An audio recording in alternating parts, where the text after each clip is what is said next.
Kim, ready? Ready? Go ahead. Yeah! Woo! Get it! No dirty energy! Yeah! Come on! Get it, girl! Cole kills! Hit it, guy! All right! Yeah! This is too strong! It's not too strong! She's gonna do it! You're not Power! I'm trying to station! All right, let's open it. This is Greg Harmon of Deceleration.news. We're an online journal rooted and grounded here in the greater bioregion of San Antonio in South Texas. And we're a journal that is dedicated to responding to our shared ecological, political, and cultural crises, going to the roots of the climate disturbance while expanding and deepening the solutions that we may put in practice for the protection and creation of the commons and the well-being of all. Shut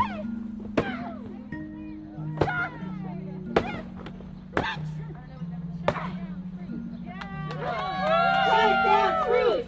Shut down Spruce! Shut down Spruce!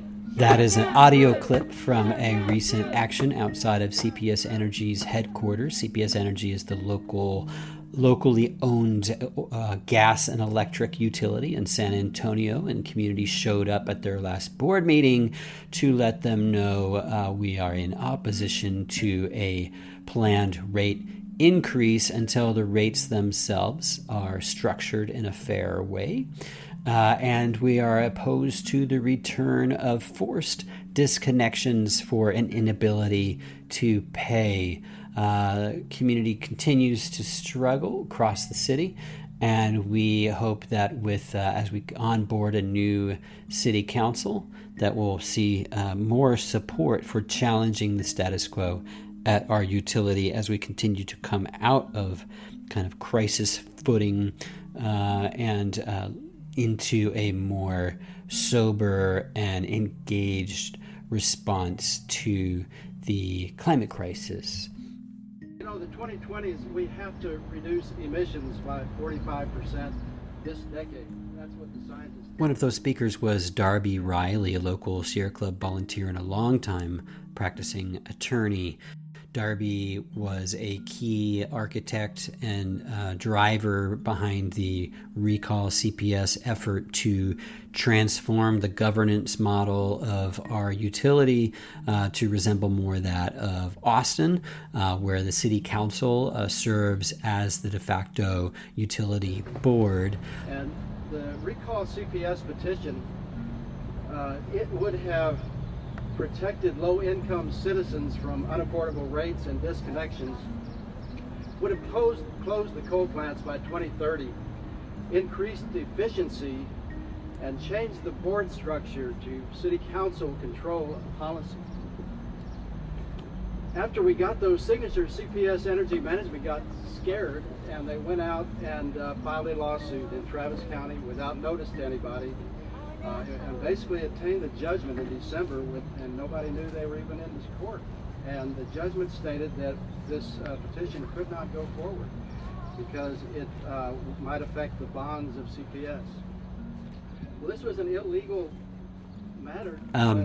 And he had a lot to say at the gathering, but I really wanted to catch up with him about the status of a lawsuit that CPS has brought, that whether ultimately the signatures were gathered, whether this effort got to the ballot, which it did not on this round, a lawsuit brought by CPS which could have negated all of that, and it remains unresolved. So, meaning that for the people of San Antonio, the ability to challenge the elements of the city's charter, to change the way the utility functions, may be forever compromised. So he's out there fighting that fight while also carrying this message that for local leadership and for the community that there is a lot that we can do without any of these kinds of legal changes, that the existing charter allows local leadership to drive the political agenda for our utility. And at a time when, for the first time maybe ever, we had candidates elected campaigning on an energy justice platform, a climate action platform. This is kind of groundbreaking knowledge, right? And so this is something that we're hoping that these our new council members are going to be listening to, and our community overall will be listening to. So Darby, from your position, what was Recall CPS about, and for you, and what made that so critical at that time? The petition was about really after many years of struggle with trying to get CPS Energy to respond to the public will. Just out of frustration, the petition was an attempt to create a new management structure for CPS and to set policies that would give us a chance to comply with the CAP and with the Paris Accords on the issue of climate change. Because if we continue on with the governance by this private, essentially a private board run essentially by staff, high-paid staff, it really is like a private company that is only out for profit and is not acting in the public interest. So the petition was very wide-ranging and broad. It covered not only the governance, that is, we would change the board to the city council. We would add a large advisory commission to assist the city council. This is the way the Austin Energy and City of Austin work. That is, they have the same basic issue of how do we govern our utility, our publicly owned utility, and they opted for the other option, which is that the city council is the board. And so what we were trying to do with this thing is to put in the city council as the board. That would give us public access and public ability to affect policy, because right now the board and the management of CPS are insulated from public opinion and desire and will. And so only recently have they even allowed people to speak at their board. And so, we've been pushing on them. And of course, recently they had just in the paper today, they're talking about all the people that are leaving CPS after the disaster with Storm Uri. So I think this is a really good time to continue with our efforts to change the way that CPS is run. Well, let me ask you, related to the recall effort. It's often cited in the press. It was a failed effort because this threshold of signatures wasn't reached by X date. But not often mentioned is the legal maneuvers that were used to head it off. Can you describe briefly for folks what CPS and or the city of San Antonio did in this case to circumvent it, to prevent ahead of it even getting out of the gate? Yeah, well, the petition got rolling with the election in November of 2020 because we had all of those polls people were coming in droves to vote. It was a great place to gather signatures of the registered voters of San Antonio. And so we did. In just a few weeks, really, we got 70% of the needed signatures. The rest of it was going to be more difficult because we didn't have a real nice public way to get them. But we were working at that and trying to figure out how to do that when we found out that in November, right after the polls closed, and CPS got wind that we looked like we were going to get the signatures, and they actually put that in their lawsuit that they were concerned we were about to succeed in getting the signatures. They filed this lawsuit, and they filed it under the guise of protecting the bonds that are out there. They have billions of dollars of bonds out there that are approved by the city. It's the City of San Antonio bonds. CPS Energy, people don't realize sometimes, is really just an arm of the city. It's a department of the city that has been allowed to operate independently for over 70 years. And that is now lived out its usefulness, and that's what we've been working on. But in any event, they filed this special kind of lawsuit to protect and to establish the validity of their bonds. Well, nobody was challenging the validity of their bonds, and it was really a pretense to get like a default judgment, because this type of lawsuit does not require actual notice to anybody. It requires putting the notice of the suit into the newspaper. So they did put it in the newspaper in fine print in the public notices. Nobody would ever have figured that out, that they were doing that, and nobody did. And so that the time period ran after the notices, and they took a judgment on December 7th, 2020, that in essence, and they deny this, but what it did in essence was it enjoined or prevented any further action on the petition, because it said that the petition was invalid because it contradicted the terms of the bonds, and that it was, and so they said you cannot file this petition. If you get the signatures, you will be in contempt of court by filing that petition with the city secretary and demanding an election, because the court is saying you can't do that. Well, this is a transparently illegal action. Ever since 1912, the Texas Supreme Court says you can't do that. Any kind of a citizen initiative has to be allowed to play out in the election. So in other words, they can challenge it after it passes, and we certainly had good answers to all of their objections. But instead, they got a default judgment saying that the thing's invalid and you can't go forward. That's just a horrible thing to do. And in fact, the Express News called it abhorrent. And they're not exactly a bunch of liberals, especially Greg Jefferson. And so, that's what they did. And it really, for a public agency to pull that is just against. And all they had to do was notify Dee Dee Belmaris or you or Terry Burns, and they know all you people, and they knew what you were doing. And so all they had to do was tell anybody, and we would have appeared in the case, as was done in the Saws case. The Saws also had a petition. They tried the same thing, and just by chance, somebody saw it in the newspaper. They got attorneys in to defend that and showed the court that it was invalid, and the CPS closed down the suit. They realized they couldn't make it go. So they non-suited it. And so that's what would have happened if we had known about it in advance.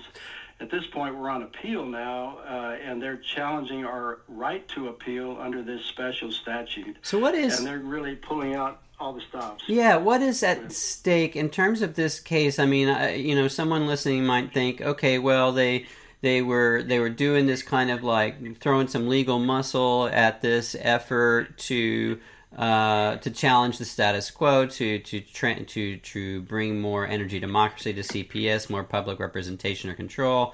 They flex some muscle, and now it's over. Well, what are the ramifications of this suit if they are to succeed, or is there a potential for more kind of like opportunity for public initiatives going forward if you and I don't know if you're working by yourself, but if you are able to succeed in this, what's at stake? Well, okay, what is at stake? Yeah, and why it's so important, at least in my view, is that we have to be able to have a charter initiative like this, where we're asking the citizens to approve an amendment to the city charter. The charter is like the Constitution of the city. It overrides all the ordinances, and so it's got a lot of clout. The courts of Texas honor the citizens' ability to make legislation in this way.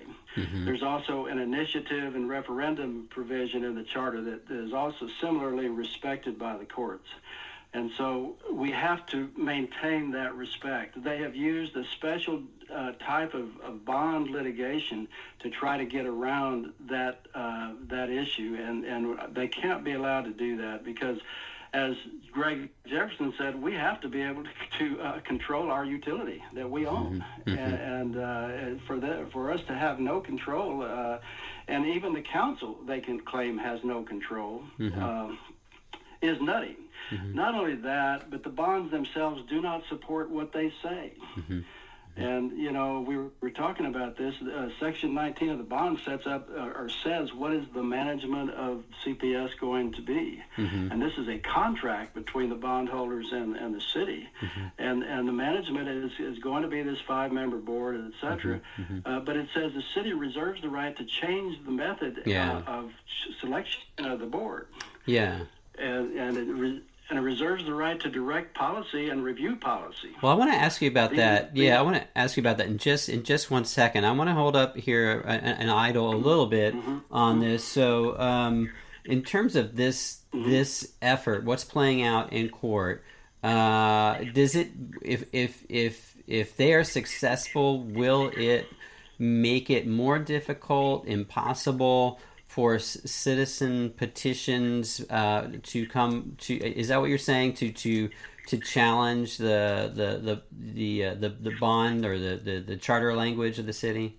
The judgment by the trial court in Austin on December 7th of 2020 is an injunction against further actions of this type. Okay. So therefore we have to undo it, and there's, even if we lose this particular appeal, which I don't think we will, but if we do, there's other legal avenues to try to challenge it, because CPS will put out, or at least the current management will. I'm very doubtful they're going to last very long. But you know, if Paula continues on the show, Miss Gold Williams, then we will have, you know, they will continue to fight any effort to reduce her power. But anyway, right now it must be challenge because it currently prevents us from doing what we want to do. Let's say in 2023 we want to put up a charter amendment. We need to clear this thing out so that we can, you know, do that with a clean slate. Okay, I wanted to make clear that number one, kind of like there was no mistake that this resides there to be dealt with if there's ever going to be this kind of citizen initiative petition again, or an effective one. Related to the parties, you mentioned the CEO of CPS, Paula Gold Williams. You referenced rightly that many of their top staff, their top legal staff, have been leaving CPS. There's obviously there's a lot of work to be done over there. Not only fighting the people of San Antonio, but then also fighting some of these, you know, gas companies that Paula's accused of price gouging. In the lawsuit, it claims to be, I saw in I think the original one, claimed to be a class action suit, in that it was representing CPS, but also the city of San Antonio, but also the bond holders all together. Is that accurate? And also, who are the bond holders? Do we know? Well, the bondholders, you know, it's all over Wall Street. There's, you know, they're all in all the mutual funds or whatever. You know, they're scattered everywhere, and so the bondholders have not been active at all in this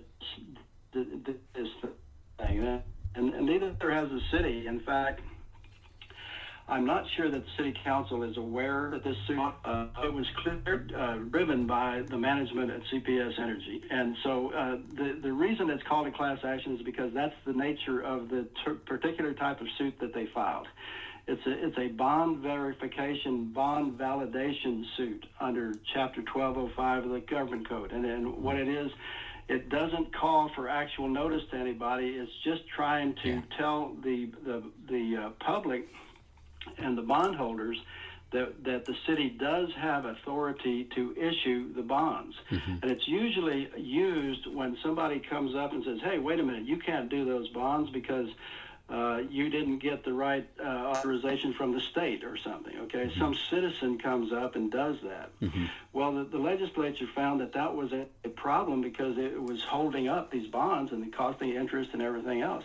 And so they set up this rocket type of a suit that would allow them to verify and their authority to issue bonds. Mm-hmm. And so they're abusing that type of suit to say that this petition is threatening the bondholders or threatening the bonds. Yeah. They had no evidence at all of that. They used the Fitch rating. Yeah. The Fitch rating was critical of management, but not of they did not blame the negative outlook on the petition. They blamed it on the fact they had gone 7 years without a rate increase. Mm-hmm.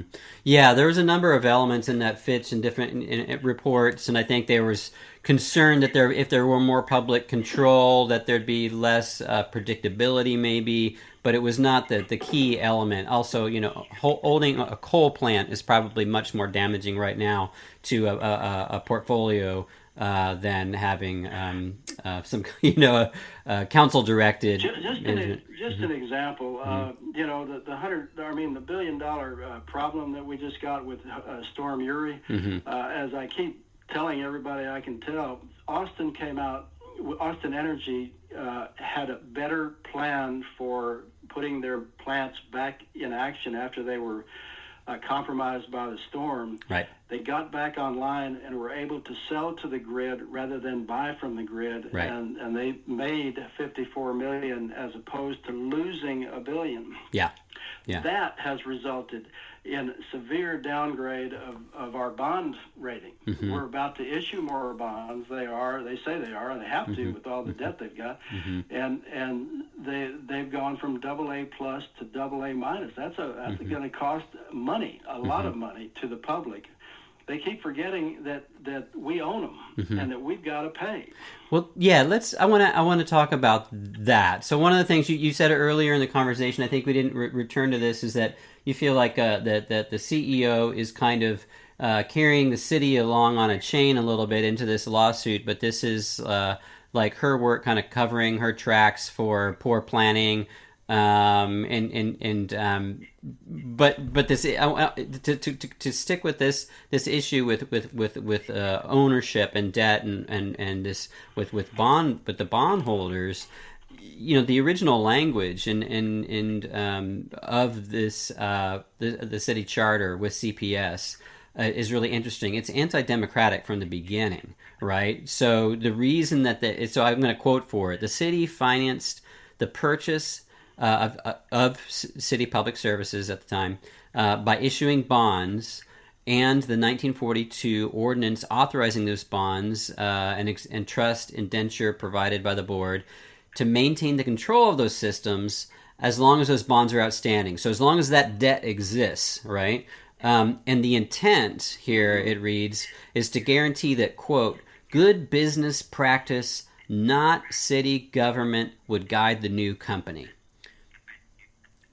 How do you hear? What does that sound like to your ears? Well, that was the thinking back then. That was a different time in San Antonio, where you had a group of about 8 white men running the city, and always had, and so they basically. That was a reasonable position at that time, and it actually worked okay up until recently. And but in the last 15 years or so, the staff, it's gotten so big. There's 1 million customers now. The staff has gotten very arrogant about because they really are the tail that wags the dog. The city is dependent on CPS Energy for a third or almost a third of its budget. It's general funds. And that's really problematic for the council. The council is afraid of them because they dictate how they're going to get them the money. Yeah. And they have never actually looked into the details. And so, as I was saying a couple of years ago, they gave themselves a $13 million bonus off of the sale of expensive energy during the summer heat to the grid. They made $1 million in an afternoon, and then they gave the employees, including Paula Gold Williams, a $500,000 bonus, and others, up to $13 million. That money is public money. That money should have gone to further winterizing and preparing our plants for big storms. And we are really paying for that lack of good judgment. Austin didn't do that. Yeah. They don't allow that kind of thing up there. These are public employees. Yeah. Let me ask you. I guess maybe one comment and one final question. I mean, I think about 1942, and it's been suggested by others that kind of like this is a period. It's a rise of machine politics. It's a rise of the political power, a rising political power in the black and brown communities in San Antonio to begin to have influence. And some have suggested that this sort of control or enjoining of the utility to the bondholders rather than the people of San Antonio was a way of preventing power from moving beyond, like you had mentioned, like that core white elite business class. Something I see there's a lot of room in terms of that analysis to develop here in terms of how it's impacted where we are today. We obviously have a very when we talk about these storms, we talk about rates, people who are literally paying one out of every $4 or $5 on energy. Their kilowatt hour is more expensive than some of the biggest energy users in San Antonio. So there's a big conversation to be had about the roots of energy racism in San Antonio. You're right at the center of it with this lawsuit, Darby. And I know that there's one thing you're really hoping that people can take away in the research that you've done, and that is what the utility could be, what it's been in the past. By its own charter, it doesn't have to be in the future. Can you kind of like describe what language exists that would allow a new council with new impulse for energy justice to transform CPS Energy and San Antonio? Yeah, if we had a council that understood its own power with respect to CPS Energy, first of all, it has always had the power to approve the setting of rates. And what that power implies is that it can get into how were these rates developed and actually question what CPS proposes instead of just rubber stamping it, which is what has always been done. Mm-hmm. But the bond covenants are what CPS claims to govern its management, and that cannot be gotten around according to CPS, and that has to be challenged in court. So the Section 19 of the bond covenants is about the management of CPS Energy, and in that, it reserves a couple of things for the city council. One is the ability to change the method and the structure of the board. And I don't have the language exactly in front of me, but it's in that Section 19. We can probably put it up on your blog or whatever, mm-hmm. And underline the part I'm talking about. But one is changing the way that the board is selected. Okay, so we might even be stuck with 5 members, but we could make all 5 of them be members of the city council. Mm-hmm. We could make them be members of the Sierra Club. Whatever. We can make them experts in energy instead of just corporate folks like they are now. Instead of allowing the board to select itself internally, which is absurd for an asset of this size of the city to be allowed to be run so privately is just nuts. And with as much importance as this thing has to the air quality, to everybody's economic health, it is crazy to allow CPS to do this, and the city council is oblivious still to their power. The second thing they have is the power to set and review the policies of CPS Energy. So, for example, they could come up with an ordinance tomorrow that says you will get out of coal by 2030. Mm-hmm. That is binding on the CPS board and the CPS, whole staff and everybody. And so they are not using the powers they have, and so the reason we did the charter amendment is because the council refuses to do it, and I mean the progressives are afraid of this. They're so have the concern about the $350 million to $400 million that they get from CPS in profits that they do not want to rock that boat. That has to be done. It has to be done carefully. It has to be done expertly, but it must be done. Yeah. We have to get control. So I think that a good takeaway for onboarding council members who have some who have run, I think for the first time that I'm aware of in San Antonio, run on energy justice, on energy reform, on climate action. I'm hoping they're successful. I'm expecting a couple to be. We don't need to reform the charter. We don't need an initiative petition. There's language in here enough to be very, very clear that the political direction of the utility is controlled by the elected political leadership of the city. It just hasn't. I think the way I see it is there's these council members come in and there's little politically to gain by rocking the boat, and there's a lot of money that comes in with that, kind of like no strings attached, sort of, that era is over. Those strings that haven't been attached actually were, and we're all wound up. Well, that's one thing, but the other thing... Oh, hold on. You start over there. I mean, Greg, the thing is... Yeah. Go for it. Okay. I really don't think that these council members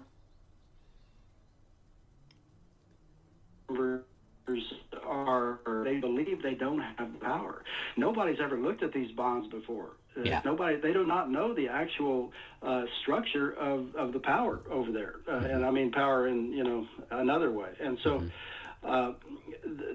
we need to educate, and I think I can really see us having a dog and pony show, and just as citizens to be heard, and just if they let us put it up on the screen, just show them Section 19 and just demand that they start taking action to set policy. Well, any final thoughts? Because I'm going to put that up on this. Use this to encourage that direction. I like that idea. The Attorney General did just file a brief saying that while the city says we cannot appeal this type of a special action, the Attorney General disagrees with that and says that we do have the right, and so that's unusual for Ken Paxton to back us up on. But he had backed a church group back in December in the same court on the same issue, and they felt that that's a valid point. So that helps. So we're riding kind of on two skis here. On the one hand, just the language of the city charter itself guiding, CPS, plenty of room for council to step in and to get engaged and to bring needed reform. On the other hand, for the community to maintain and be able to wield power as a self-governing kind of body, this stuff in court still needs to play out. And you're there, and I know if folks want to support you, what's the best way for them to do that? Well, I have spent $2,700 of my own money, and the coalition had $1,000 in their fund, so I'm getting they're going to go ahead and pay me that, reimburse me that. Another of our Sierra Club members gave me $200. I'm still shy on my costs, and so I'm ready for contributions, and I'll ask my Sierra Club folks for that also. But anyway, any contributions to Darby Riley at 320 Lexington Avenue, 78215 would be welcome.